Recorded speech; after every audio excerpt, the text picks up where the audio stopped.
Londonu piķi pakaļ.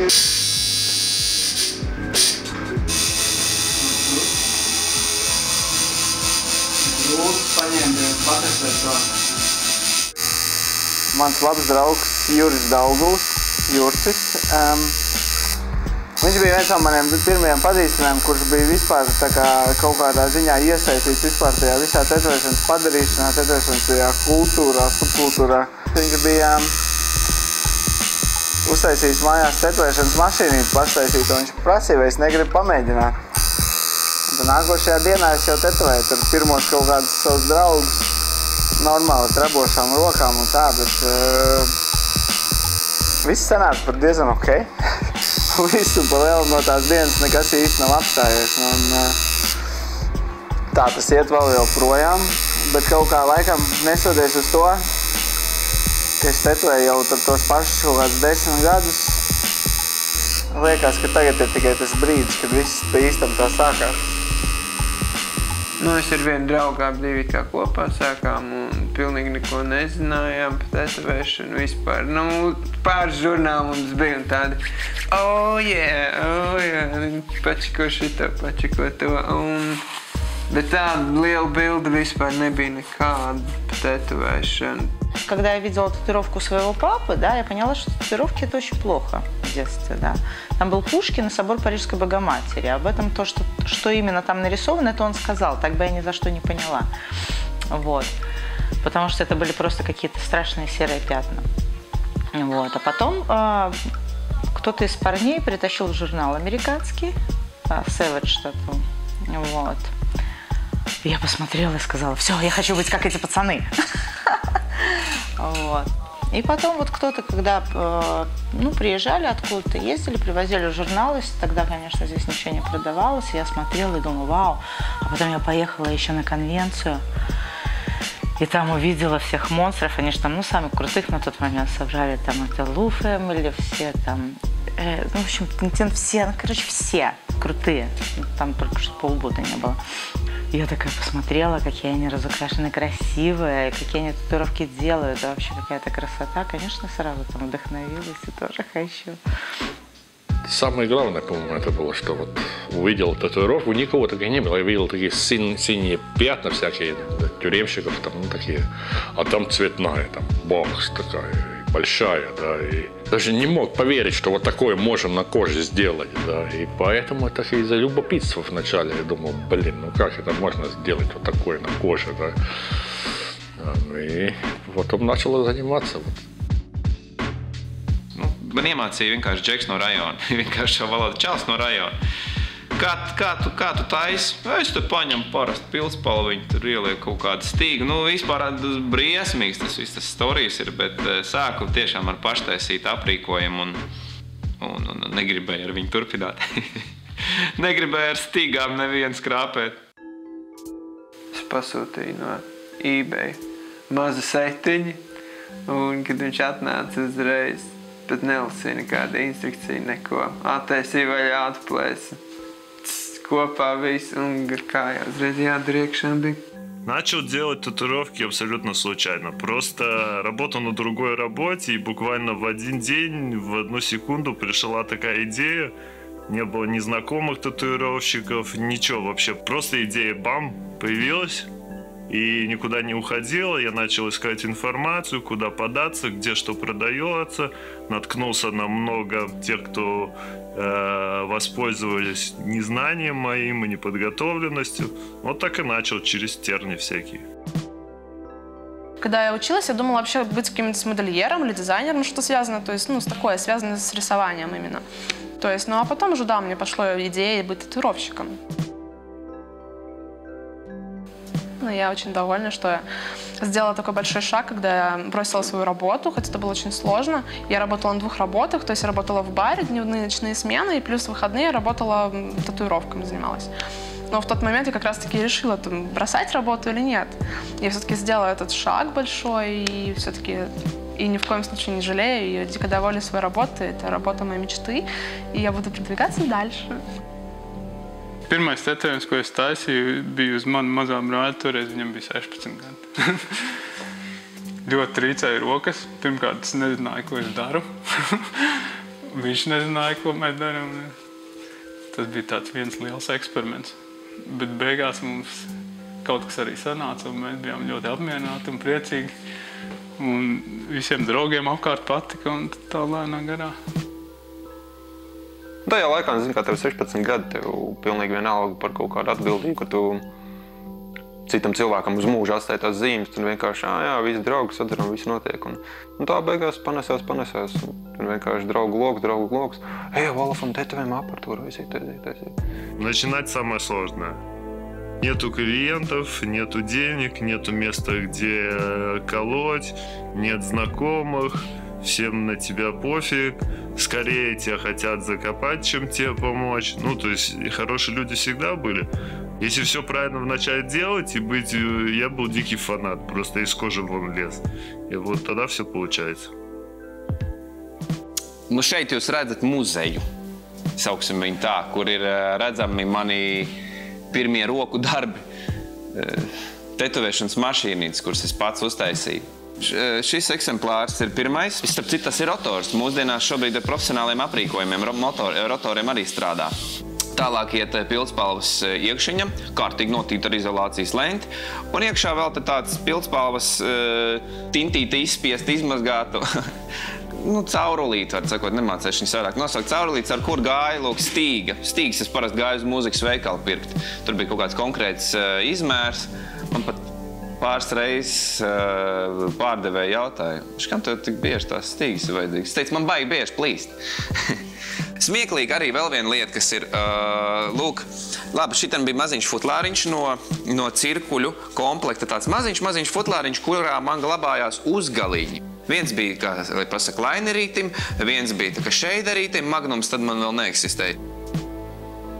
Šobrīd ir visi nopērkams, un tajā laikā, kad es sāku 2003. Man nebija naudas datoram, nebija internets, vai bija internets, bet vienkārši man viņa nebija. Un principā bija jāsāk vienkārši no vienas grāmatas un pāris rekomendācijām no Džeka, kurš pats īstā, kaut ko saprot. Lūk, šīs tā krāsu tvertnītes ir taisītas no drošinātājiem. Ar knaiblītēm saspiedu un dabūju ārā to keramisko vidiņu. Vadiņu tādu arī izknieb ārā no tās iekšiņas. Un lūk, un tad izveido šādas krāsu tvertnītes. Man viņas bija daudz vairāk kaut kur pazudušas. Un arī, protams, pēc katras reizes iztīrīja un vārīja. Man tēvs bija pilnīgi pret. Viņš man neatbalstīja ne finansiāli, ne morāli. Jo es atceros, viņš man deva pusdienu naudu, jo es pie viņa dzīvoju kādreiz. Un es to pusdienu naudu krāju un neēdu. Viņš saka, tu esi paēdis, jā. Pirmo labo mašīnīti nopirku par pusdienu naudu. Sakrāju 190 latus un nopirku un viss kārtībā joprojām stāv un iet. Bet, jo viņš no sākuma, tad, kad es sāku tetovēt, viņam bija doma, ka tas būs vienkārši pārējais posms, pārējoša fāze. Paspēlēsies, padurstīs, viss noliks malā. Jo viņš nesaskatīja to, ka ar to var karjeru veidot un viss notiek. На тот момент было всего вообще несколько хороших мастеров. Был еще своеобразный вакуум информации. Как бы уже был интернет, уже были какие-то форумы, где можно было что-то искать, что-то узнать.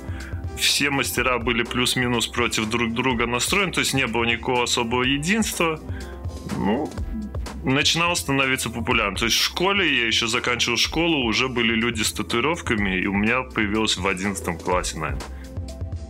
Izrakstīju no draugiem LV, tad bija tādi vispopulārākie. Es izrakstīju tos tetovētājus, kas tur ir, tā kā novērtēju, kur man vislabāk patika, un tad griezos pie viņiem pēc palīdzības, var teikt tā, ko darīt. Protams, arī internets man vismaz mājās parādījās dators, sāk skatīties arī ārzemju meistarus, vienkārši fascinējos, brīnījos par to, kā tas ir iespējams un kas notiek, kā to izdarīt. Dažādi tur. Gan no Latvijas, kuriem visiem liels paldies, jo reāli bez viņiem neviens jau netiktu uz priekšu. Ne es, ne pārējie gurķi, kas bija kādreiz, kas tagad ir kaut ko sasnieguši. Ordināli man ir interjera dizaina izglītība. Un turpināju mācīties par datorgrafiku. Un kaut kā ievirzījās, ka es par mēbeļu dizaineru tieši aizgāju. pie arhitektiem strādāji, tad viens uz otras firmas, uz labāku firmu, tev likās, tas ir tas, ko es darīšu. Bet tad bija tā slavenā krīze, kad necēla mājas, un ja neceļ mājas, tad arī mēbeles nevajag. Un līdz ar to tad bija čiks. Un, kopš tā laika īstenībā domāju, viss, kas notiek uz labi, jo es ar sevi nevarētu iedomāties sēdēt birojā, rasēt no tikiem līdz tikiem. Я начал колоть и очень скоро уехал первый раз за границу. То есть я проколол, наверное, 1,5 года. И уехал туда, где ничего не знал, никого не знал, не зная языка и так далее. То есть люди так обычно не делают. Они сидят в засиженных местах. А я всегда было так, что рвался в самую жопу. Ну, поэтому первые разы, которые были дико сложные, вот всякие эти разъезды, когда я ничего не знал, допустим, кто-то летал там с родителями, я не летал, я из бедной семьи и так далее. То есть все такие вещи, которые, может, кто-то и знал, как бы, когда им это показывали там мама, папа или что-то, мне такого не показывали. Получалось, нужно было самому все делать. А сам делал, из-за этого сейчас все легко, считаю. Потому что вся та херня, которая была раньше, была пройдена, была, супер тренировкой. Сейчас только, скорее, дивиденды от этого всего. Kad es biju Londonā un man nebija darba vispār un nebija galīgi naudas un vienalga nepadevos un es zīmēju dizainus un pārdevu viņus, lai samaksātu tikai par īru un gandrīz nebija ko ēst. Es jau vairs nezināju, ko darīt tajā brīdī. Es domāju, ka tas ir viss jau jālic no tilpnos gan rīzoju. Tāds kaut kā vienalga. Gulēju uz grīdas, tur pie draugiem paliku un viņi dažreiz man pabaroja un tā. Cīnījos tālāk. Moments, kad es sapratu, ka es tiešām ar to nodarbošos un pelnīšu maizi, es domāju, tas bija gandrīz uzreiz. Jo es to uztvēru diezgan nopietni, es diezgan dziļi rakos literatūrā, cik no viņas bija, cik no YouTube arī mācījos, skatījos, kas ir labi, kas ir nē, pa stiliem un viss tas. Un pamazām urbos un sapratu, ka jā, tagad viss notiek. Tagad viss būs pa īstam. Latvijā, man liekas, nav tā, ka bija tajā laikā kaut kāda salona, kur tu varēji aiziet un iet par mācekli, kā varbūt ir ārzemēs. Es vēl atceros pats gāju Vecrīgā uz vienu studiju un samaksāju 600 latus par apmācību. Un, jā, šodien es varētu teikt, ka es tur neko neiemācījos. Pats sarežģītākais karjerā bija noticēt sev. Tas arī viss. Jo mēs visu laiku meklējam atbildes kādā citā. Mēs salīdzinām kaut ko. Protams, ka kaut kāda pieredze jau vajadzīga, no kaut kurienes jau vajag smelties. Bet laikam noticēt sev, saviem spēkiem. Заказывать инструменты, вот это сложно. Иголки паять, когда вот татуировщику надо было самому их паять, вот это было сложно, да. И довольно неприятно, и трудоемко все это. Да, сейчас уже проще, да. Раньше можно было в рассыпную купить только. Я училась в художественной школе. Потом я закончила архитектурный техникум на отделении архитектуры. Вот. Потом я рисовала всякие картинки ширпотребные, да, надо же было как-то денежки заработать. Потом начала делать татуировки и поняла, что этот материал для меня самый любимый. Мне нравится работать с человеческим телом. Вот именно на коже рисовать, смотреть, как вот оно красиво украшает. Благодаря искусству можно вообще очень много чего. Во-первых, благодаря искусству, моему собственному, да, то есть я могу очень хорошо фильтровать людей, да, то есть я вижу, кому что-то нравится в моем, там, скажем, творчестве, в моей жизни, потому что, это все, в принципе, взаимосвязано, как бы, да, кому не нравится, то есть видеть отношения людей, то есть насколько человек, скажем, умственно развит или, наоборот, примитивен, там, знаешь, как бы, то есть искусство, оно, в принципе, оно взаимодействует везде, оно взаимодействует со мной в среде, в быту, там, не знаю, вообще, миллион всяких вещей, которые благодаря искусству вообще существуют, как бы. надо чему-то учиться, потому что надо дальше как-то перешагнуть новую дверь. То есть я там поднималась по ступеньке, поднималась, и вот, я звезда, там, круче всех, самая крутая там, татуировщица, да, у меня там уже куча призов, везде меня объявили, все мне поклонились, все, неинтересно, надо что-то дальше, надо как-то круче там, вот, потому что можно круче, потому что если ты считаешь, что ты самый крутой, значит ты говно.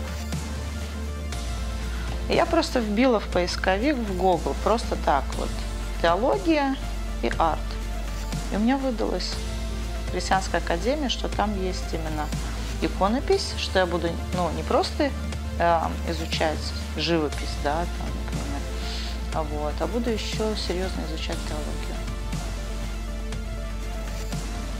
Когда ты видишь прогресс, который периодически идет все время, у тебя интерес все время поддерживается. То есть это то, что тебя кормит.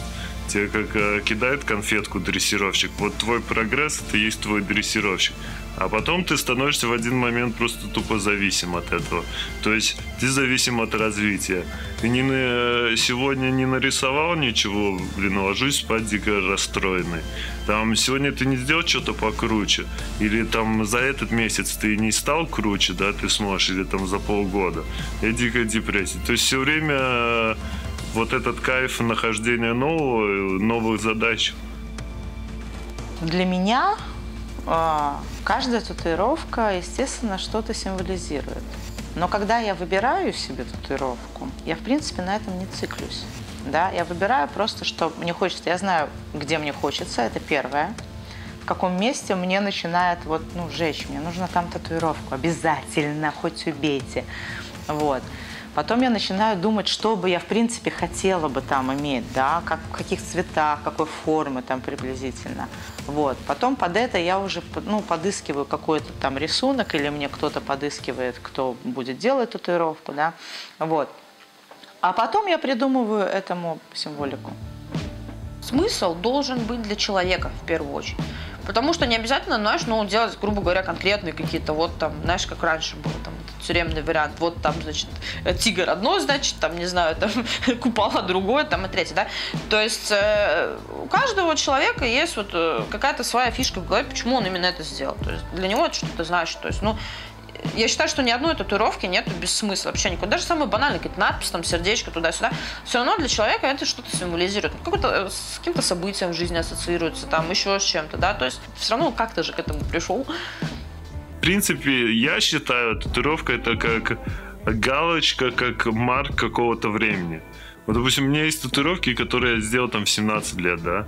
Это уже практически еще столько же прожил. Ладно, там, чуть меньше.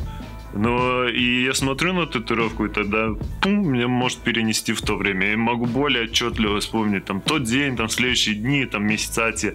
Это как запах на улице. Ты чувствуешь и можешь вспомнить там какое-то время, которое было перед этим, когда ты помнил этот запах. Многие, на самом деле, люди делают татуировки именно, чтобы что-то запомнить. Я очень часто обратила внимание, у меня клиенты приходят, говорят, вот в честь этого, там, в честь того-то, там. Была даже девочка у меня один раз она пришла, ей психолог, у нее родители погибли в автокатастрофе, и психолог ей посоветовал сделать татуировку в честь родителей, чтобы как-то справиться со своим, скажем, психологическим этим стрессом. Principā visi cilvēki, kas nāk pēc tetovējuma ar nozīmi, viņi pēc tam nāk un taisa tetovējumus bez nozīmes. Jo, kad tu esi uztaisījis to pirmo, tad tev pāriet tas cepiens, ka tev jāieliek tā nozīme tajā tetovējumā, jo tas taču ir uz visu mūžu un tam kaut kas ir jānozīmē. Jo redziet, draugi taču pajautās, ko tas nozīmē, un tev taču viņiem jāatbild. Bet pēc tam tu vienkārši uztaisi un tu saproti, ka tas ir vienkārši skaisti. Piemēram, man tikai ir viens tetovējums ar nozīmi. Tie ir mani vecāki, vai ne? Un uz pirkstiem rakstīts Don't lose hope, nezaudēt cerību. Jo bija man tā, kad es aizbraucu uz Angliju, tad man bija tāds, viss vienkārši tāds, nezaudēt cerību. Un ir vienīgie 2 tetovējumi, kuriem man nozīme. Baigi jādomā tagad. Es domāju, ka tā man tā roka, tā sarkanā man ļoti patīk. Tas varētu būt mans mīļākais. Kāpēc sarkana? Tāpēc, ka ļoti daudziem ir melna roka. Un es izvēlējos sarkanu, jo es negribēju būt tā kā visi. Vienmēr kaut ko gribās savādāk.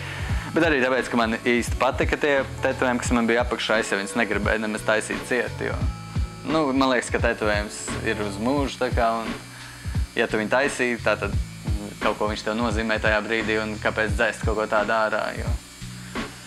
Un tāpēc es nolēmu ar to sarkano, jo mazliet vēl spīd cauri tie vecie tetovējumi, un patīk tas skats, ka viņi tad netīrīgi diezgan ir. Personīgi nemāku pateikt, kāpēc es īsti tetovējos. Man laikam tas patīk, bet ja man prasītu, kāpēc man tas patīk, man diezgan grūti ir atbildēt reāli uz tādu jautājumu. Es nezinu, man kaut kāda diskomforta sajūta. Ja, piemēram, man kaut kādas plikas vietiņas kaut kur uz ādas. Es nezinu, tas katram cilvēkam savādāk. Citiem cilvēkiem kaut kādas fobijas, citiem cilvēkiem kas. Dažādi. Kāpēc cilvēki to dara? Citam tā ir modes lieta, citam tā ir dzīvesveids. Cits vienkārši uztais vienu tetovējumu un ir laimīgs. Citam vajag visu ķermeni, lai būtu laimīgs. No tetovējumiem paliek atkarīgi ļoti ātri. Pāris, es nezinu, ja es uztaisīšu vienu tetovējumu, tas cilvēks drīzāk atgriež. Un ja tas tetovējums ir pirmais kaut kas liels, tad noteikti būs vēl viens. Jo pie viņiem pierod ļoti ātri, un ja tu to pirmo barjeru nojauc, kad tu saprati, kas tas ir, un mamma pārāk dusmīgi nebija, tad tas nozīmē, ka tu vari vēl kaut ko uztaisīt. Tā jau vienmēr noteikti, tā jau nav tā kā alkohola atkarība vai kā, bet, pirmā, ja tev nav tetovējumi, tu nezini, kā tas ir, tad tu nedomā. Tu uzties pirmo tetovējumu, tev uzreiz tāds klikšķis tāds. Aha, tas notika tik viegli īstenībā. Tik daudz nav. Tev jau sākās kaut kā kalkulators galvā ieslēdzas. Īstenībā es varētu vēl kaut ko. Vasara nāk, varētu uz pludmali aiziet, varētu parādīt kādam. Чисто из своих клиентов могу сказать, нет ни одного человека, который не сделал, допустим, татуировку, потом через, допустим, месяц, год, 10 лет не пришел еще раз и не сделал. Es pazīstu dažus cilvēkus, kas ir vienkārši trāki, viņi vienkārši vibrē no tā, cik viņiem ļoti pietrūkst tetovējumu, un viņi var tetovēties 24 stundas diennaktī, un viņiem galīgi trāki. Bet man liekas, ka tā atkarība var arī apstāties kaut kādā ziņā. Tu saproti, ka tas nav tik šausmīgi, kā tev sākumā likās. Ja visi atnākot no sākuma, taisot vienu tetovējumu, viņi domā, ka tas būs sāpīgi, ka tā ir liela atbildība, kā viņi tur sadzīvos, un paiet nedēļa, 2, viņi saka, ka es nevaru iedomāties, ka viņi nebūtu. Когда я первый сделала, я тоже думала, что это будет одна единственная. Может быть, 2 сделаю маленькие. То есть я сделала одну маленькую, вторую маленькую, третью сделала сразу огромную на груди. Domāju, ka tetovētājiem vajadzētu būt tetovējumiem. Vismaz dažiem kaut kur, kaut kā, lai vienkārši saprastu, kā tas ir. Jo es pieļauju, ka, ja tev nav tev tetovējumi, tu nesaproti, cik tas ir sāpīgi, un varbūt tu kaut ko bišķiņu forsē, slaucīšanas ziņā, un viss tas pārējais. Vienmēr, kad es uztaisu tetovējumu, man ir tāda sajūta nākamajā dienā, kad es esmu mazliet maigāks par to cilvēku, jo ir tā, ka es viņu velku un es reāli atceros, kā tas sāp. Tad paiet bišķiņ laiks, un tad es vienkārši daru savu darbu. Сложно представить художника, у которого ни одной картины дома не будет, и стены будут какой-то абсолютно однотонной, мебель будет некрасивая, допустим, и так далее. 100% такие есть. Да?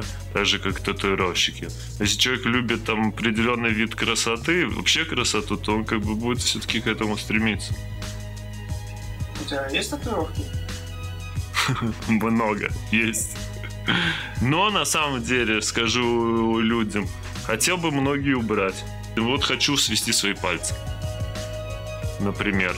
А раньше хотел просто брутально забиться на всех видных местах. Во-первых, больше не соответствует надписи, а во-вторых, хочется тоже такого своеобразного социального уединения иногда. Не хочется постоянного внимания.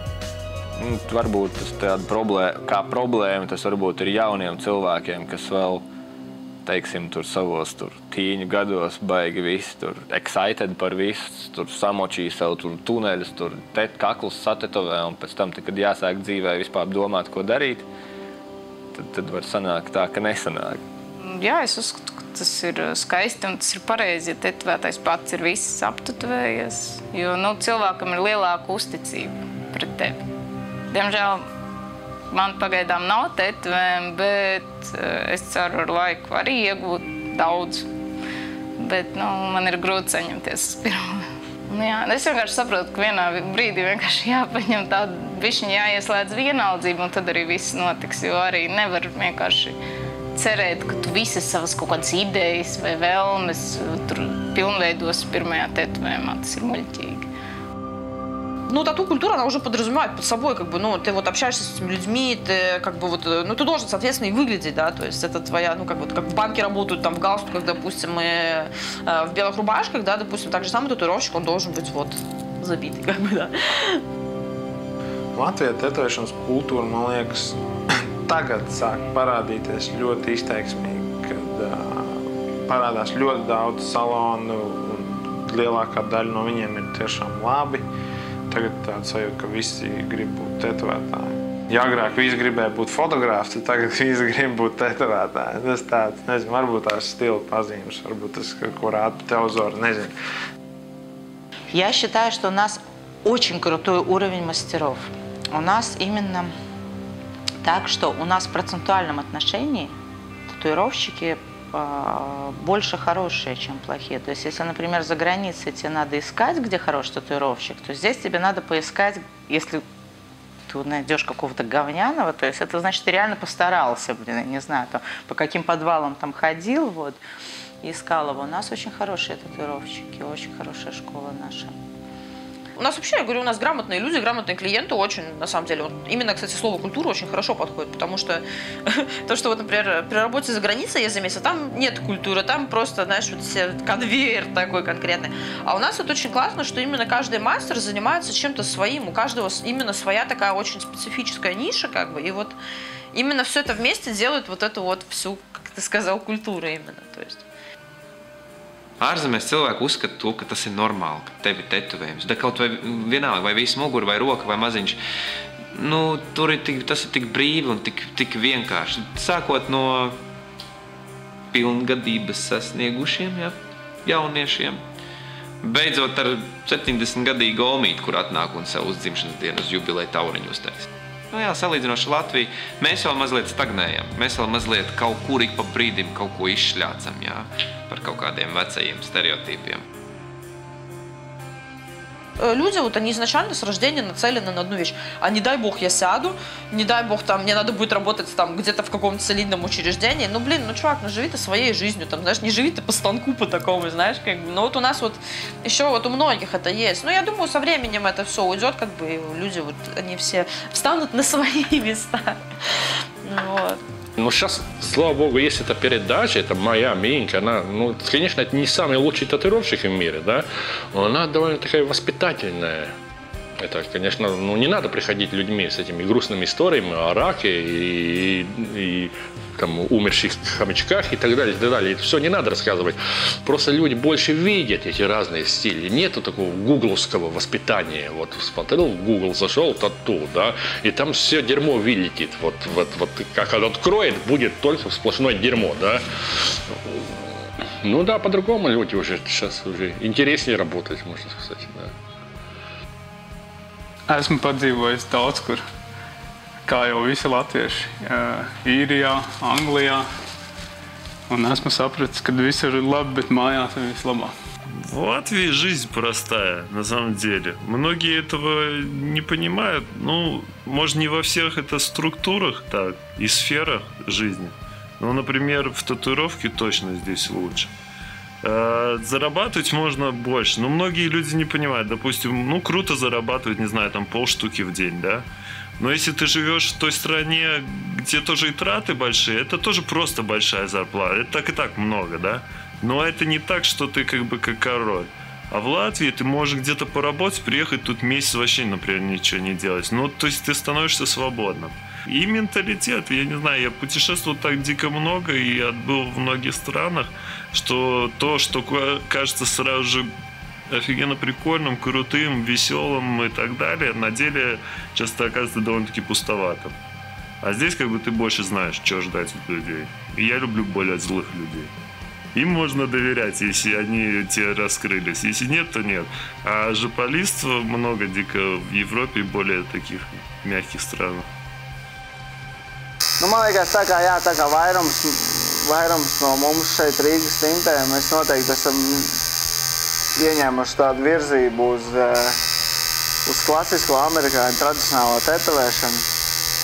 Un, tas gan jāsaka, tas ir tāds diezgan grūts ceļš, jo tetovēšana Latvijā ir salīdzinoši jauna. Un tas ir tāds stils, kas ir, kuram tā piekritēja grupa ir diezgan specifiska un viņa noteikti nav lielais numurās. Un tāpēc tas stils pats par sevi varētu cilvēkiem šķist specifisks. Un tāpēc sanāk tāda konstanta cīņa visu laiku starp to, ko tu gribētu darīt, un starp to, ko reāli cilvēki grib. Ir bijuši tie smieklīgie varianti, jā, ka cilvēki ienāk salonā, viņi skatās uz flashiem pie sienas un viņi prasa, vai jūs arī īstas tetovējums arī taisat. Я думаю, я делал большой вклад. Дико большой. Я хочу сделать еще больше со временем вклад в культуру. Первая фишка, я помог многим мастерам, раз. Второе, мне так кажется, я надеюсь, что это не моя иллюзия, но так кажется, я развил в мастерах необходимость рисовать во многих новых, которые новее, чем я, более молодые. И некоторые, кто старше меня, тоже в них вложил. Я начал рисовать и дико активно, и я начал этим торговать. Я начал это показывать людям. То есть все время постить, где это только возможно, описывать, как я это делаю, какие материалы использую, какой был там ход мысли или так далее. И из-за того, что я это так преподнес общественно, это начало становиться как необходимость. То есть если молодой мастер такого не делает, он уже в отстойнике. То есть он уже не очень пригодный. А если он делает, то он поднимает культуру и общее развитие. И вот это, мне кажется, крутит. Я заставляю двигаться. Я начал писать маслом. И не буду говорить, что там никто не писал. Я начал тоже продюсировать, показывать это людям и так далее. Другие мастера тоже начали, увлеклись. У нас начали там сходки бывать и так далее. То есть я думаю, я делаю такой, я один из движков. Es domāju, ka tas attīstīsies ar vien vairāk un vairāk. Un tiklīdz būs jau visādas labākas tehnikas un tehnoloģijas, un tie tetovējumi uz ādas izskatīsies vēl labāk, un cilvēki nāks jauni un būs vēl spējīgāki un vēl spējīgāki. Cilvēkiem patiks tetovējumi ar vien vairāk un vairāk. Jo kas mūsdienās ir iespējams, salīdzinoši, kas bija agrāk iespējams, tad to, es domāju, mūsdienās jau varētu saukt par mākslu.